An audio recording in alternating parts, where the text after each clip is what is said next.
자, 교재 198페이지입니다. 198페이지 법률행위의 부관이죠. 새로 오셨죠? 반갑습니다. 우리가 인원이 많지 않으니까 뭐죠?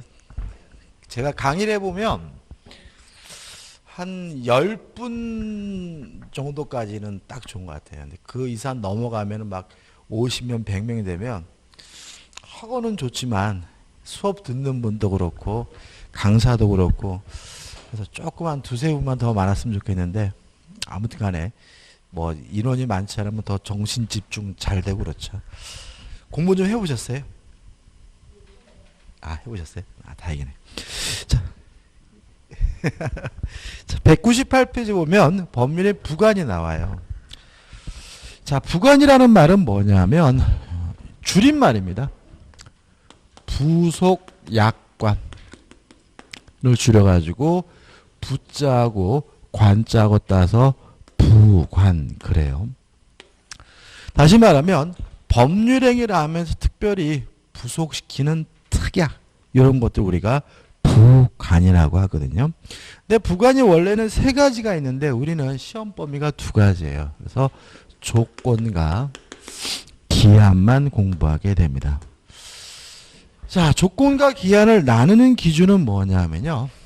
장래, 미래의 발생이 불확실한 것은 조건이라고 하고요.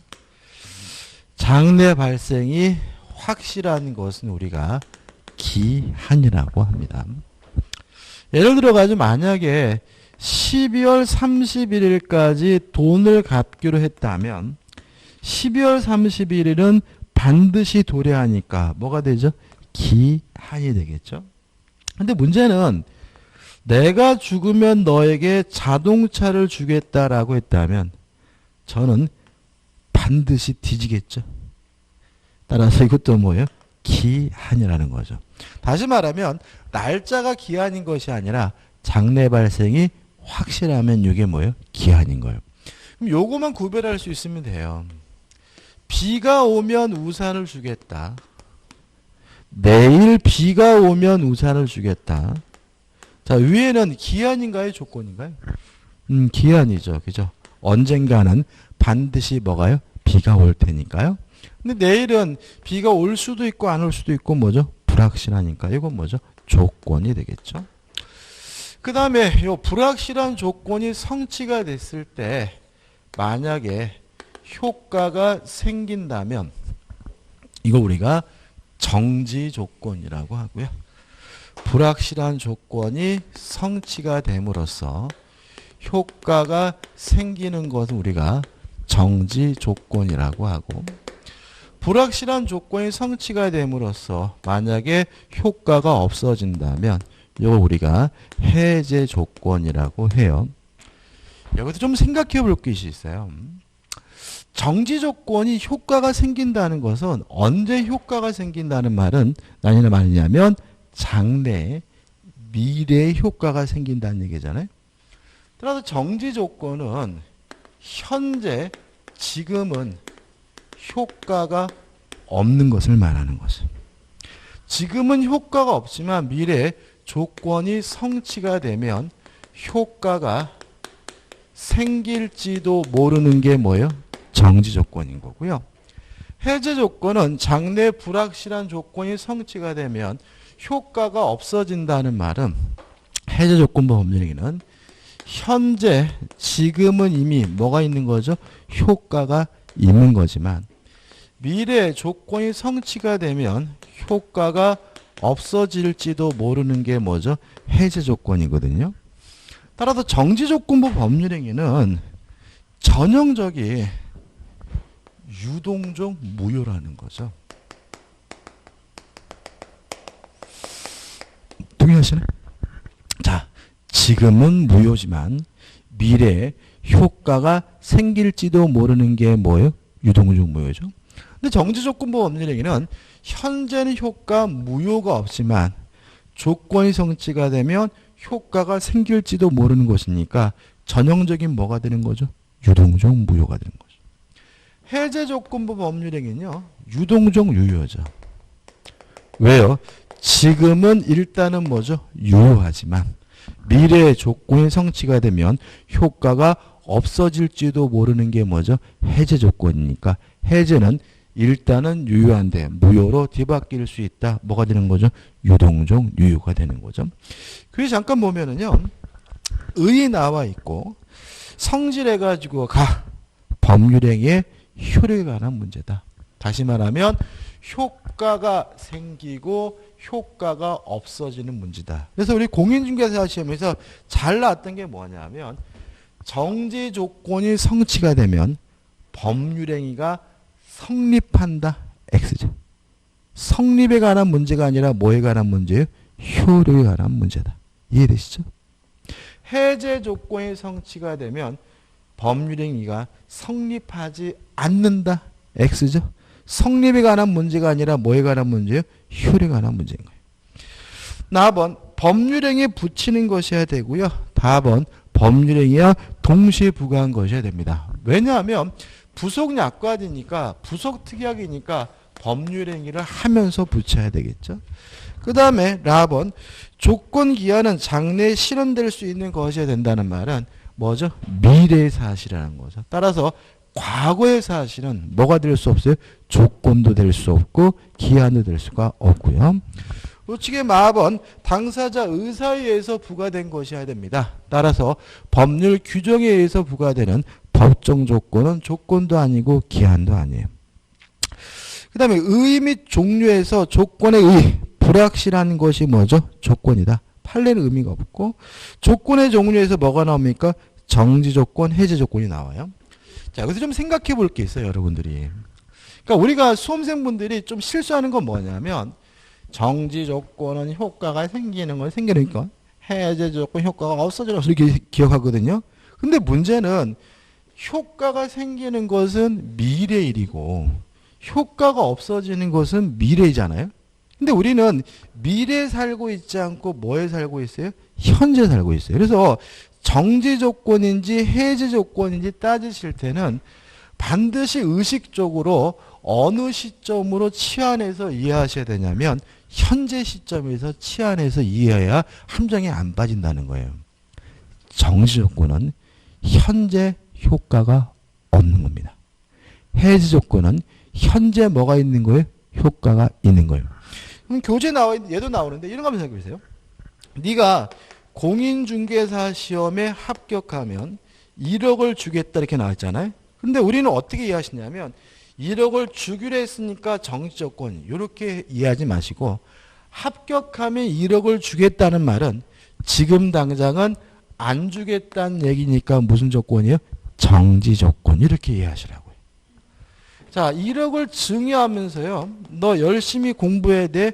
혹시라도 너 시험에 떨어지면 불합격하면 반환해야 돼. 이렇게 계약을 했다면 반환하니까 해제 조건 이렇게 하지 마시고 지금 당장 뭐 하겠다는 거예요? 1억을 주겠다는 얘기니까 현재 유효한 것이니까 뭐라고요? 해제 조건. 이렇게 현재 시점으로 치환해서 이해된다는 거 조심하시기 바라고요. 넘겨보시면 핵심 판례 가지고 약혼 예물이 나와요. 약혼 예물을 줬어요. 그러면 예를 들어 가지고 신랑 측에서 신부 측에다가 약혼 예물을 줬습니다. 그럼 줄 때 그 약혼 예물은 신랑 거예요, 신부 거예요? 신부 거겠죠? 따라서 일단 어떻게 해요? 유효한 거죠. 다만 결혼하지 못하면 돌려받게 되니까 뭐로 이해해야 됩니까? 해제 조건으로 이해된다. 그 다음 박스 밑에 2번 해가지고 수의 조건, 비수의 조건이 나오거든요. 중요한 거 아니에요. 아닌데 설명을 좀 드릴게요. 자, 이게 무슨 말이냐면 불확실한 조건의 성취 여부가 당사자 의사에서 좌우된다면 이걸 우리가 수의 조건이라고 하고요. 불확실한 조건의 성취 여부가 당사자 의사에서 좌우할 수 없다면 어쩔 수 없다면 이걸 우리가 비수의 조건이라고 해요. 이 수위 조건이 다시 뭐로 나오냐면 순수 수위 조건과 단수 수위 조건으로 나뉘는데, 순수 수위 조건은 뭐냐 하면 아무것도 없고 순수하게 당사자 의사만 있다는 거예요. 교재 나와 있는 것처럼 마음이 내키면, 기분이 째지면 이런 거죠. 예를 들어 저한테 누가 야, 내가 했잖아, 기분 좋으면 내가 너한테 100억 줄게 이런단 말이죠. 그럼 제가 강사 때려치겠죠. 이놈이 지금 기분 좋으면 뭘 100억 준다니까. 그래서 제가 쫄쫄쫄쫄 다니고 있어요. 그죠? 근데 이놈이 막 웃어요. 웃어서 야, 웃는구나, 기분 좋구나, 100억 주려도 이놈이 웃으면서 기분 들어 이 자식아 이런단 말이죠. 그래서 제가 재판을 걸었어요. 기분 좋으면 100억 준다는데 이놈이 기분 안 좋습니다. 기분 좋은데도 안 줍니다. 라고 하면 판사 물어보고 있죠. 당신 기분 좋아 나빠? 그러면 나쁩니다. 그럼 땡인 거잖아요. 다시 말하면 순수 수요 요건은 입증할 방법이 없어요. 강제할 방법이 없어요. 따라서 순수 수요 조건은 뭐인 거예요? 무효인 거예요. 다시 말하면 기분 좋으면 10억 주겠다라 약속했더라도 안 주면 뭐예요? 그만인 거예요. 강제할 방법이 없는 거죠. 이에 반해서 단순 수위 조건은 뭐냐면 조건 성취 여부만 단순하게 당사자 의사에 의해서 좌우되는 조건이에요. 좀 어렵죠? 예를 들면 쉬워요. 내가 제주도로 여행하면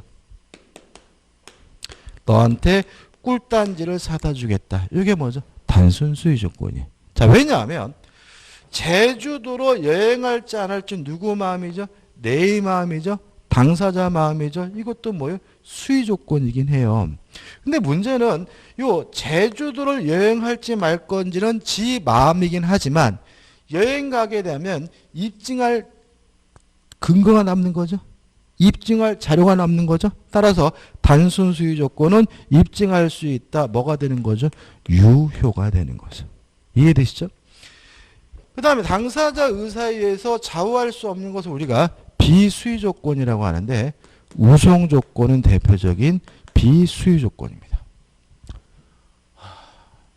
우송 조건은요, 두 가지가 있어요. 자연현상. 내일 비가 오면, 내일 눈이 오면과 같은 자연현상은 당사자 의사에 의해서 뭐 할 수 없어요? 좌우할 수 없으니까. 뭐가 되는 거죠? 비수위 조건이죠. 근데 여기서 좀 조심할 것은 뭐냐 하면 제3자의 의사에 의해서 그 조건 성취 여부가 좌우되는 것도 우송 조건이라는 점입니다. 자, 이게 무슨 말이냐면 당사자 의사에 의해서 어쩔 수 없는 거, 좌우할 수 없는 걸 우리가 뭐라 그래요? 비수위 조건이라고 하잖아요. 그러면 당사자가 아닌 제3자 의사에 의해서 좌우되는 것도 뭐가 되는 거죠? 비수위 조건, 우송 조건이 되는 거죠. 예를 들어 가지고 요새 연예인 중에서 둘이 사귀는 연예인이 있나요? 요새는 없는 것 같은데. 예를 들어 송혜교하고 송중기하고 이혼했죠, 그죠? 그래서 예를 가지고 송혜교하고 송중기하고 이혼하면 이혼한다면 부정돼. 송혜교하고 송중기하고 재결합하면 재혼하면 10만 원 빵 하자 이렇게 내기를 했어요. 이게 뭐예요? 우선 조건이에요. 왜냐하면 재결합할지 안 할지는 누구 마음이요? 송중기 마음이고 송혜교 마음인 거고요. 계약의 당사자인 저와 제 친구는 뭐죠? 어쩔 수가 없는 거잖아요. 따라서 이것도 제3자 의사에 의해서 좌우할 수 없는 거기 때문에 제3자 의사에 의해서 좌우되는 것도 뭐가 되는 거죠? 우송 조건이 되는 거죠. 이걸 이해하면 이제 혼성 조건을 이해할 수가 있어요. 혼성 조건이라는 것은 수위 조건적 측면하고 우송 조건적 측면이 짬뽕되어 있는 것이 혼성 조건입니다. 자, 이렇게 해서 제 친구는 이게 떠들고 있는데 제 친구가 이쁜 송혜교를 무시하는 발언을 해요. 그래서 제가 이런 거죠. 야, 임마, 너는 송혜교 발바닥에 때만도 못해, 자식아. 너가 혹시라도 송혜교하고, 좀 부정스러운, 혼이라면 내가 너한테 100억 준대 짜샤. 라고 했다면 이게 뭐예요? 혼성 조건인 거예요. 왜냐하면 너가 혼인할지 안 할지 누구 마음이죠? 너 마음이죠? 당사자 마음이죠? 이건 뭐죠? 수의 조건적 측면. 송혜교가 결혼해 줄지 안 할지 누구 마음이에요? 송혜교 마음이죠? 제3자 마음이죠? 이건 뭐죠? 우성 조건적 측면. 물론 뭐죠? 유예요. 그래서 교재 보시면은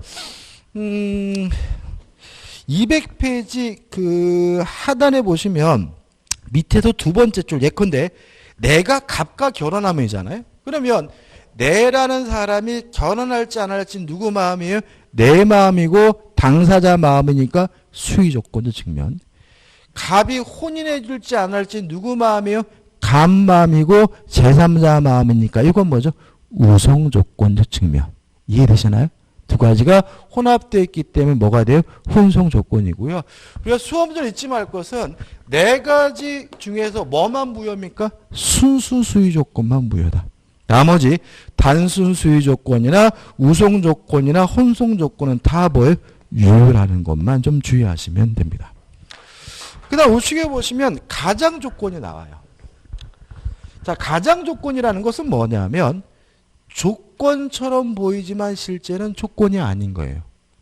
그러니까 법정 조건은 조건이 아니에요. 왜요? 아까 제가 조건이란 당사자 의사에 의해서 임의적으로 부과된 것만 조건이고 부관이다. 법률 규정에 의해서 부과된 법정 조건은 뭐가 아닙니까? 조건이 아닌 거죠.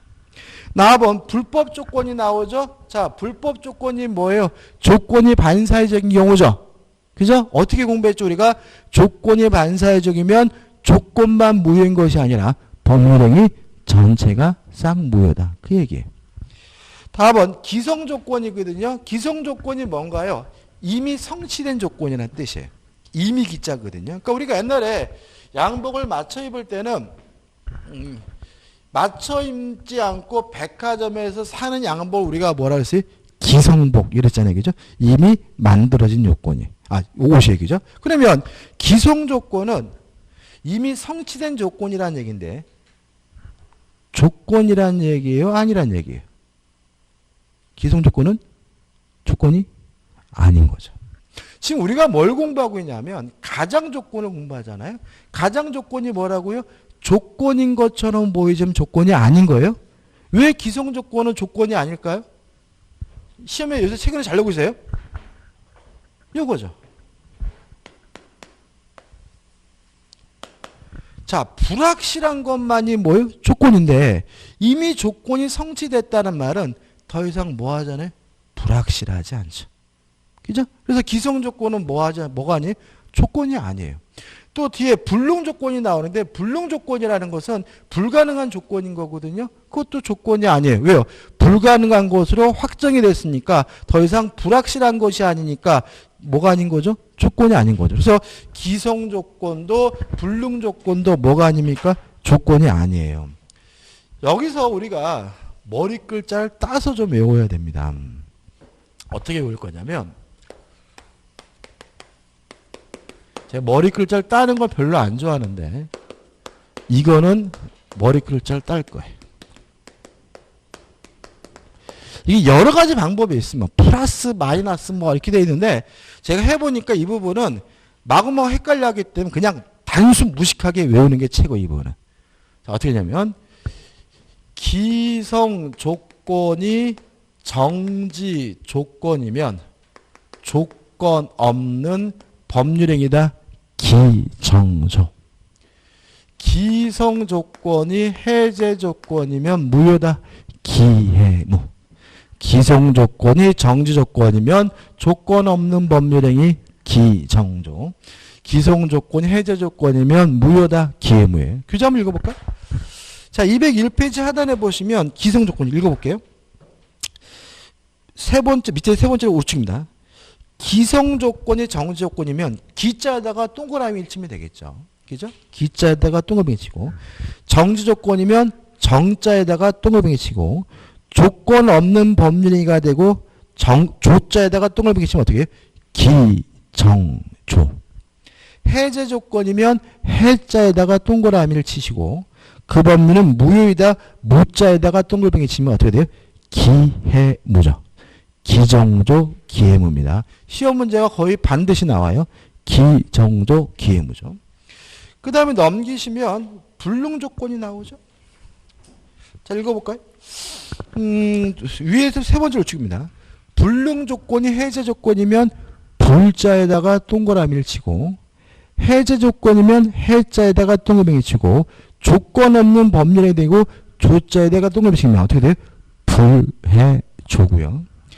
정지 조건이면 정자에다가 동그라미 치고, 그 법률 무효이다 무자에다 동그라미 치면 어떻게 해요? 불정무가 되는 거죠. 불해조, 불정무. 기정조, 기해무, 불정무, 불해조. 불해조, 불정무. 꼭 암기하시고, 이게 처음에 들으면 뭔 개순까지 싶어가지고 문제 못 풀거든요. 그러니까 중요한 부분이기 때문에 우리가 문제를 반복적으로 풀 거니까 걱정하지 마시고 일단 암기하시면 돼요. 그 다음에 조건을 붙일 수 없는 법률행위 1. 공익상의 불허용. 가장 중요한 것이 뭐예요? 가족법상 행위예요. 가족법상 행위에 조건 붙이면요, 반사회적 법률행위로서 무효입니다. 예를 들어가지고 너와 결혼하되 월 500 못 벌어오면 이혼한다. 이런 것들은 뭐가 되는 거죠? 반사회적 법률행위죠. 그래서 가족법상 행위에는 조건을 붙일 수 없고요. 조건을 붙이게 되면 반사회적 법률 무효입니다. 2번 사익상의 불허용이요. 단독행위예요. 자, 단독행위는 승낙을 받지 않고 일방적으로 하는 거죠. 따라서 단독행위 원칙적으로 조건도 붙일 수 없고 기한도 붙일 수가 없어요. 결론만 보고. 하단에 보시면 이제 뭐가 나오냐면 조건의 성취와 불성취에서 150자가 나오죠. 자, 예를 들어 볼게요. 자, 갑이 을에게요. 뭐라 그랬냐면 네가 공인중개사 시험에 합격을 하면 1억을 주겠다라고 얘기를 했어요. 이게 좋은 얘기예요? 나쁜 얘기예요? 아니죠. 무슨 말이에요? 네 대가리 가지고는 안 된다는 얘기잖아요. 그잖아요, 이게죠? 야, 네가 공부를 해, 임마? 아이고, 이 자식아. 임마, 네가 붙으면 임마 내가 너한테 1억 줄게. 이런 뜻이잖아요, 이게. 이거 완전히 사람 뭐죠? 개무시하는 말인 거죠, 그죠? 그래서 우리가 어떻게 해요? 열받아가지고 미친 듯이 뭐죠? 공부를 시작했어요. 근데 갑이 가만 보니까 공부할 놈이 아니었는데 진짜 공부를 미친 듯이 해가지고 진짜 합격할 것 같아요. 그래서 공부 못하게 집에다가 방화를 했어요.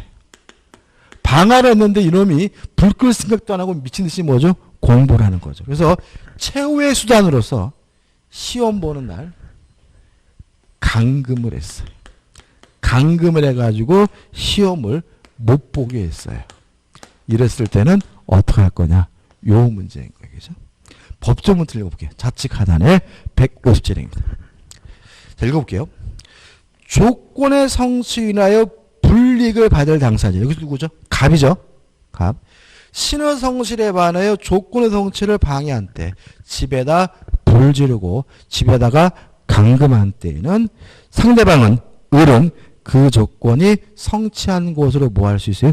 주장할 수 있다라고 되어 있죠. 따라서 을이 감금하는 바람에 시험에 못 봤다면 을은 갑에게 합격했음을 주장하면서 1억을 달라고 뭐 할 수 있는 거예요? 요구할 수 있는 거예요. 이해되시죠? 그럼 여기서 좀 생각해 볼 게 있어요. 그날 오후에 탈출했어요. 탈출하자마자 1억 달라고 요구할 수 있을까요? 아니면 합격자 발표일까지 기다렸다가 1억 달라고 해야 되나요?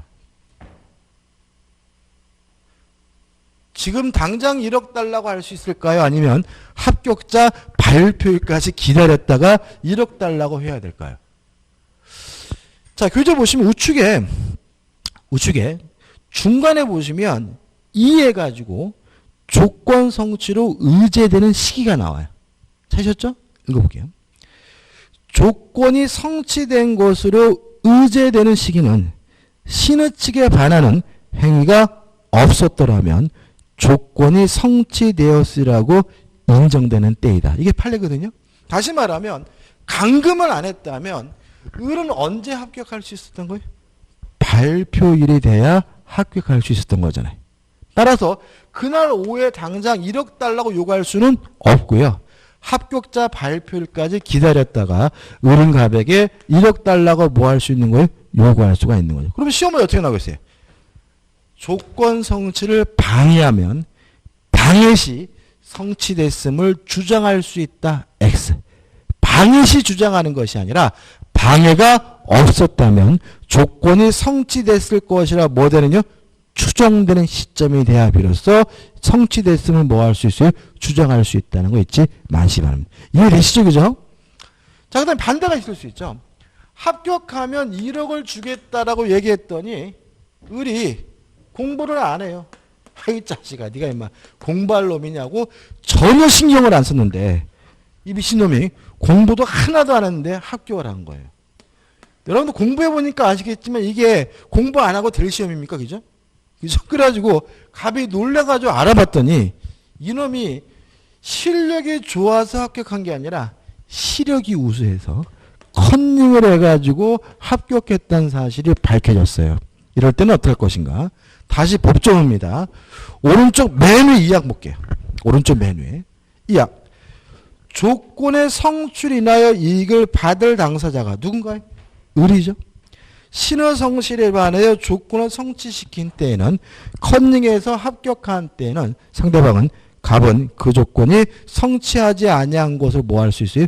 주장할 수 있다라고 되어 있죠. 이해되시죠? 그죠? 따라서 만약에 컨닝에서 합격했다는 사실을 입증한다면 갑은 성취되지 않았음을 주장할 수 있다. 합격되지 않았음을 주장하면서 1억 못 주겠다라고 뭐 할 수 있는 거죠? 거부할 수 있는 거죠. 이것도 굉장히 헷갈려 합니다. 그죠? 다시 말하면 합격하면 1억 주겠다라고 했는데 시험 못 보게 감금했다면 합격자 발표일 날 상대방은 1억 달라고 뭐 할 수 있어요? 요구할 수가 있는 거고 합격하면 1억 주겠다라고 했는데 컨닝을 해가지고 합격하면 갑은 1억 못 주겠다라고 뭐 할 수 있어요? 거부할 수가 있다. 이런 의미가 되는 거죠. 끝입니다.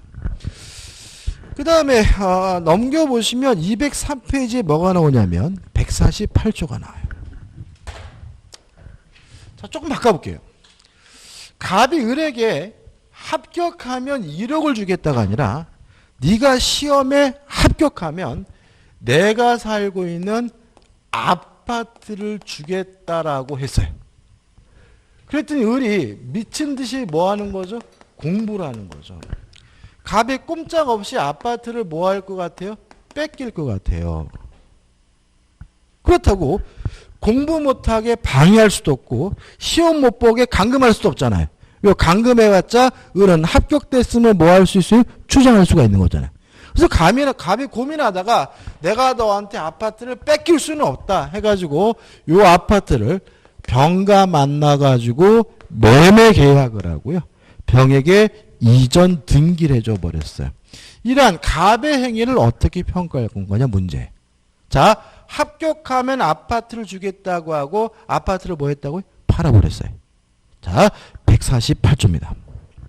맨 위죠. 읽어볼게요.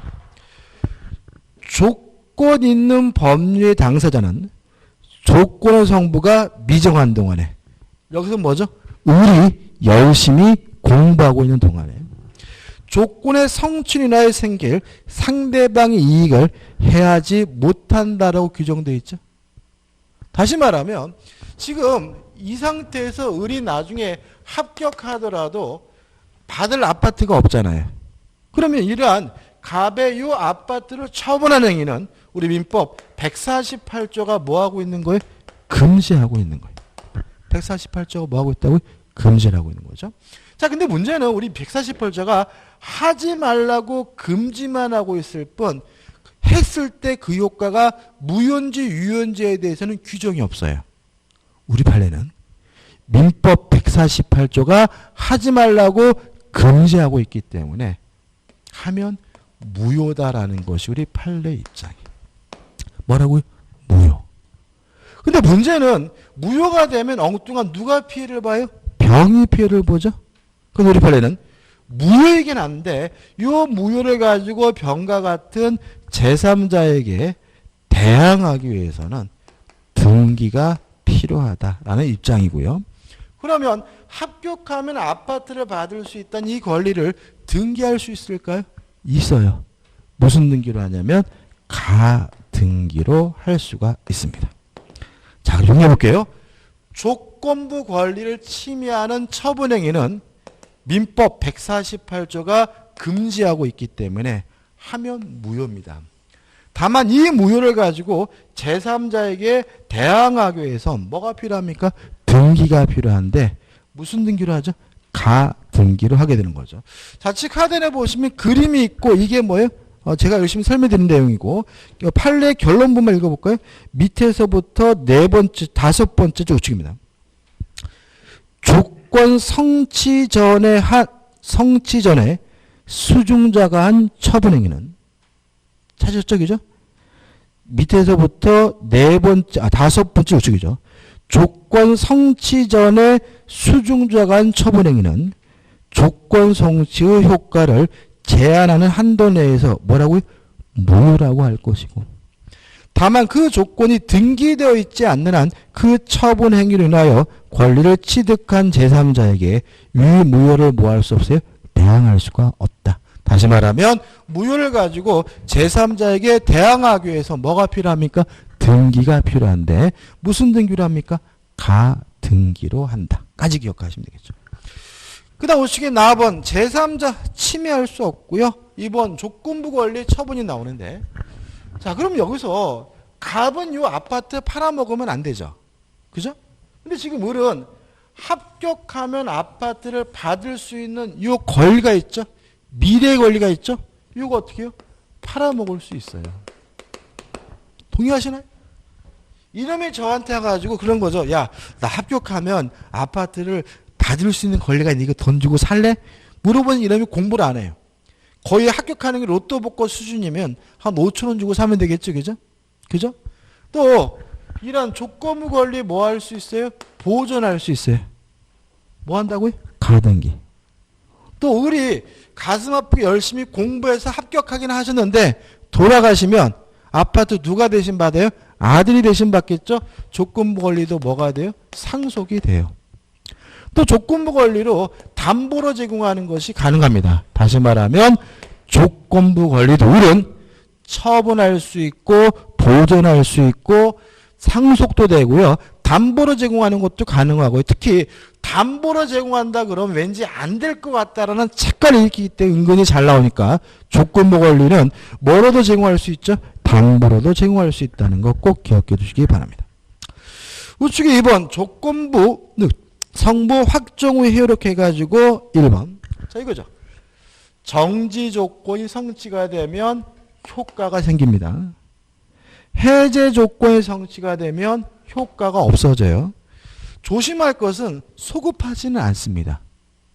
다만 당사자 간의 특약으로 소급시키는 것은 가능하다는 거 꼭 기억해 두시기 바랍니다. 다시 말하면 조건 성취 효과는 뭐 하지 않습니까? 소급하지 않지만 당사자 간의 특약으로는 뭐 할 수 있어요? 소급시킬 수가 있어요.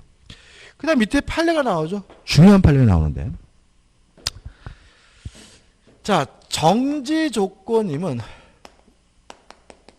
누가 입증하느냐? 예를 들어 볼게요. 제가요. 저는 아들이 없는데 중학생 먹은 아들내미한테 아들아 네가 이번 중간고사 때 3등하면 아빠가 스마트폰 최신식으로 바꿔줄게 라고 했더니 이놈이 아싸하고 좋아하더란 말이죠. 근데 이놈 자식이 다음날 아침에 일어나가지고 당장 지금 바꿔달라고 떼굴떼굴 굴러요. 그럼 제가 뭐라 그러겠습니까? 야, 이 자식아, 언제 내가 아빠가 지금 바꿔준다 그랬어? 네가 미래에 3등 안에 들면 바꿔준다 그랬지? 라는 말은 저는 뭐임을 주장하는 거예요? 정지 조건임을 주장하는 거죠. 그죠? 자, 정지 조건은 누가 입증하는 거냐면요. 효과 발생을 다투는 자, 부정하는 자가 입증을 하는 겁니다. 왜냐하면 정지 조건이라는 사실이 입증이 되면 현재 뭐가 없어요? 효과가 없는 거죠. 따라서 뭐 할 필요가 없는 거예요? 이행할 필요가 없는 거예요. 자, 정지 조건이면 누가 입증한다고요? 이행하기 싫은 사람이 입증하는 거예요. 자, 넘겨볼까요? 자, 넘겨보시면 판례가 나와요. 자, 206페이지 면회 판례입니다. 읽어볼게요. 어떤 법률행위가 조건의 성취 시 법률행위 효력이 발생하는 소위 정지조건부 법률행위에 해당한다는 사실은 그 법률행위로 인한 법률 효과의 발생을 저지하는 사유죠. 왜 정지조건이라는 사실은 효과 발생을 저지하는 사유라고요? 정지조건은 현재 뭐가 없는 거예요? 효과가 없는 거니까요. 따라서 그 법률 효과의 발생을 다투려는 자, 효과 발생을 부정하는 자에게 주장 입증 책임이 있는 거죠. 이해되시죠? 그죠? 그래서 이놈이 진정을 하고요. 공부 열심히 했어요. 그래서 진짜 3단에 들었어요. 그러면 잠도 안 자고 대가 퇴근하기만을 기다리겠죠. 기다렸다가 성적표 딱 주면서 아빠 나 이번에 2등 했어. 그럼 얘는 뭘 입증하는 거예요? 정지 조건이 성취됐음을 입증하는 거죠. 누가요? 효과 발생을 주장하는 자가. 따라서 정지 조건이 성취됐음은 누가 입증합니까? 효과 발생을 주장하는 자예요. 자, 다시 앞에 가서 8 읽어볼게요. 자, 앞에 한 장 앞에 8몇 밑에 가려면 밑에 세 번째 줄. 정지 조건부 법률행위에 있어서 조건에 성취되었다는 사실은 이하여 권리를 취득하고자 하는 측에서 그 입증 책임이 있다 할 것이다. 왜요? 정지 조건이 성취가 되면 효과가 뭐가 생기는 거니까. 정지 조건부 채권 양도에서 있어서 정지 조건이 성취되었다는 사실은 채권 양도 효력을 주장하는 자에게 뭐가요? 입증 책임이 있다는 거 꼭 기억해 두시기 바랍니다. 그러면 조건은 다 한 거죠. 자, 다시 뒤로 가셔가지고 예제 한번 풀어볼게요. 1번 조건부 법률에 관한 설명으로 틀린 것은 1. 상대방이 동의하면 채무 면제에 조건을 붙일 수가 있다. 이건 좀 문제가 좀 있어요. 이게 왜 문제가 있냐면 제가 아까 설명드려 말았는데 단독행위는요 원칙적으로 조건을 붙일 수가 없어요. 다만 예외적으로 단독행위에 조건을 붙이는 것이 가능한 경우가 있는데 두 가지입니다. 첫째, 상대방으로부터 동의를 얻는다면 단독행위에 조건을 붙일 수 있어요. 두 번째, 상대방에게 이익만을 주는 단독행위입니다. 이익만을 주는 단독행위는 뭐 할 수 있습니까? 조건을 붙일 수가 있어요. 다시 말하면 상대방에게 이익만을 주는 단독행위는 상대방으로부터 동의를 받지 않더라도 뭘 붙일 수 있는 거예요? 조건을 붙일 수가 있는 거예요. 근데 채무 면제는요. 돈 갚지 말라는 것은 명백히 뭐죠? 이익만을 주는 단독행위고요. 따라서 동의가 없었다 하더라도 뭘 붙일 수 있어요? 조건을 붙일 수가 있기 때문에 1. 상대방이 동의하면 채무 면제 조건을 붙일 수 있다는 지문은 뭐 할 수도 있는 지문이에요? 틀릴 수도 있는 지문인 거예요. 무슨 말 아시겠죠? 계속 볼게요. 2. 정지조건부 법률행위는 조건이 불성취로 확정되면 무효된다. 맞나요? 자, 정지조건은 뭐라고요? 현재는 뭐가 없어요? 효과가 없어요. 그죠?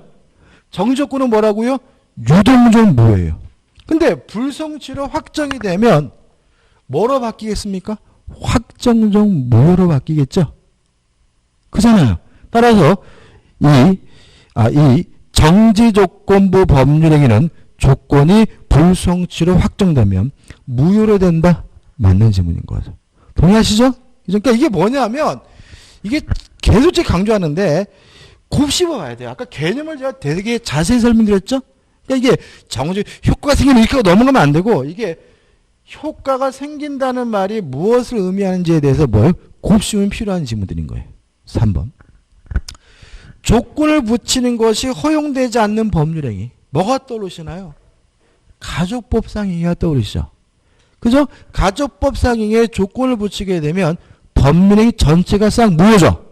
따라서 다른 정함이 없으면 그 조건만 분리하여 무효로 할 수 있다. X예요. 그러면 아까 1번도 X고 3번도 X잖아요. 이게 두 가지가 다 X인 경우에는 보다 명확한 것만 답이에요. 그래서 이 문제는 3번만 답이었어요. 1번은 답 처리 안 했습니다. 다시 말하면 이익만을 주는 행위는 동의 없이도 조건을 붙일 수 있잖아요. 그러면 이익만을 주는 행위는 동의 없이도 조건을 붙일 수 있는 건데 동의를 받아서 조건을 붙인다는 것은 틀리지 않았다는 거예요. 그래가지고 뭐만요? 3번만 답을 처리했어요. 민법은요, 이렇게 항상 오답 시비가 있는 문제가 반드시 나오게 돼요. 나오게 되는데 중복 정답 안 해줍니다. 왜 그런지 아세요? 보다 확실한 것만 답이기 때문에 그래요. 무슨 말 아시겠어요? 그래서 이 문제는 뭐만 답이에요? 3번만 답이고 3번은 뭐죠? 논란 없이 그냥 명백하게 답인 거니까 3번만 답인 거예요. 4번. 당사자가 조건 성취를 그 성취 전에 소급하게 할 의사를 표시한 때는 그 의사에 의한다. 맞죠? 조건 성취 효과는 소급하지 않지만 당사자 간에 특약으로 뭐 할 수 있죠? 소급시킬 수가 있고요. 5번. 정지 조건의 경우에는 권리를 취득하는 자가 조건 성취에 대한 증명 책임을 부담한다. 자, 정지 조건이 성취됐으면 누가 입증한다고요? 제 아들내미가 스마트폰 받으려는 뭐죠? 아들내미가 다시 말하면 권리를 취득하는 자가 입증한다. 맞는 질문이에요. 그래서 이 문제는 솔직히 1번, 3번 두 개가 답이 처리됐어야 될 것 같은데 우리는 몇 번만 답했다고요? 3번만 답했습니다. 2번. 법률행위 등에 관한 설명으로 틀린 것은 1번. 기성 조건을 정지 조건을 하면 기, 정, 조. 조건 없는 법률행위 되므로 법률은 무효이다. X죠. 답은 뭐죠? 1번. 2번. 의사표시가 발송된 후 도달하기 전에 표의자는 그 의사표시를 철회할 수 있다. 왜요? 도달하기 전에는 효과가 아직 없으니까요. 3번. 어떤 해악의 고지 없이 단순히 각서에 서명 날인할 것을 강력히 요구하는 행위는 물론 뭐죠? 강박이 아니고요. 4번. 표의자 과실 없이 상대방의 소재를 알지 못하는 경우에는 민사소송법의 송달 규정에 의하여 의사표시 송달할 수 있다. 맞는 지문이고요. 5번. 농지 취득자의 증명은 유효요건이 아니죠? 농지 취득자의 증명은 유동적 무효가 아니죠? 5번. 농지 취득자의 증명은 농지 취득의 원인이 되는 매매계약의 효력 발생 요건이 아니다. 맞는 질문이 답은 뭐죠? 1번입니다. 좀 쉬었다가요. 기한으로 들어가도록 하겠습니다.